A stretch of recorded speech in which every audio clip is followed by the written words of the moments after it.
what do we know today that people would encourage anyone to be a validator other than community? I mean, for me, I don't expect to be profitable anytime soon. I do it at community service. I'm intellectually challenged. I like stuff like that. But for other people who are like, yeah, I wanted to use it as a money printer, is it that kind of thing, or will it become that? How do you think about that? Uh, it could be. It depends on how much pulse you already have. It depends how much you sacrificed. If you went big, then being a validator will get you a bigger multiplier, right? Like the way I look at it is like, I sacked big, right? So I'm going to make a bunch of validators, and then however many coins I have, well, now I've got a little multiplier. Even if it's only 3%, it's 3% every day. And it just keeps adding. So my total pulse, the more I have, I started with a lot. Well, now I have a bunch of validators, and now I make it even more. So it ramps up. If you only sacrificed like $1,000, that's not enough pulse to be a validator. You're better off just taking whatever money you have, $500, $1,000, go buy more pulse. Don't be a validator. Validating's for like the guys who already have a lot of pulse, to be honest. If you want to make more money, like you already have to have a lot of pulse. So that's my advice is like you're better off just buying coins if you don't have a lot. And people like, what's a lot? Like, it's probably just like one. If you got 32 million pulse, that means you sacrificed $3,200 for the pulse chain sacrifice. That, in my opinion, that's a lot of money. If you had $3,000 to throw on pulse chain, not bad. So yeah, you can go ahead and be a validator, but it's not going to be as much as the guys who sacrificed like 50 grand, 100 grand, quarter million. Like that's when it really pays to be a validator. If you've got like 100 million PulseX or a billion pulse, like you want to validate that and you make tons of coins. So Well, bigger the better. how do you think about the trade-off between 32 million pulse per validator, do multiple validators, and that between that and uh, other ways to make yield on it, such as LPs, such as maybe whatever other products you want to use on Pulse Chain to lock it up and print stables or whatever it is.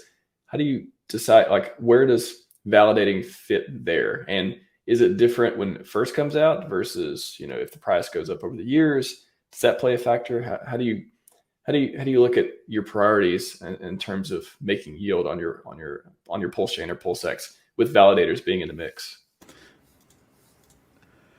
Well, it's a tough Is it one. the last option, or is it like, Kinda. It's not the best option. If you're really just trying to make money, like you're probably better off just buying Hex and staking that. Because if you stake that, you can get, average stake like if you stake for 5 years, 6 years, you can get 30, 40% return. That's like, yeah, that's way better than validating. So yeah, validating is not the greatest as far as making extra cash, but it is very low risk.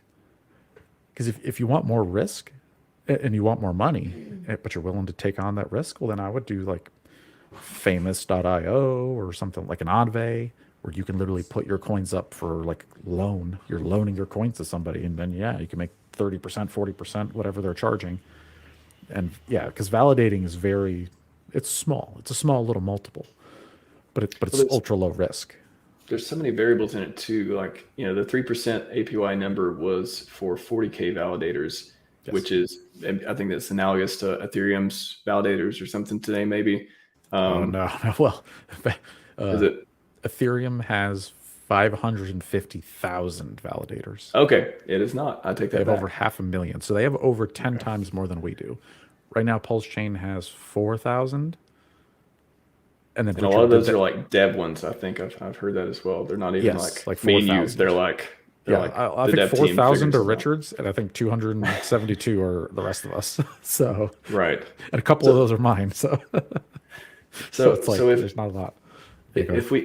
if we get to, I guess, if we don't even get to 10,000 on May, do you think we'll have a problem getting? Because people are like, oh, where's the money coming from? Do you think we'll have a problem even getting to 10,000 validators? And if we Yeah, do, we keep it around 10 or 20K, then that's maybe 6% APY or something, or bigger. Does that pay off more? And the price appreciation is another factor. But how do we incentivize people to validate? I guess.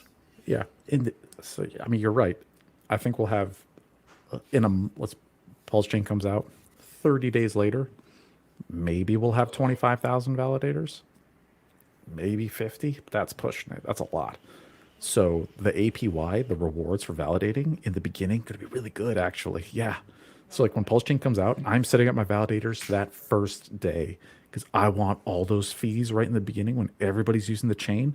But there's only like Richard's validators. Maybe I'm like number two. There's only a couple.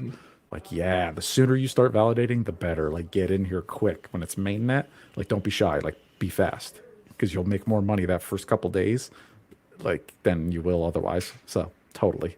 It's almost like if you get in early to these projects, you're able to make higher returns. It's very strange. Who would have thought? Interesting theory. How ironic. Wow. I guess Shorter pays better, longer pays better, early pays better. sacrificing and then waiting 2 years hopefully pays better.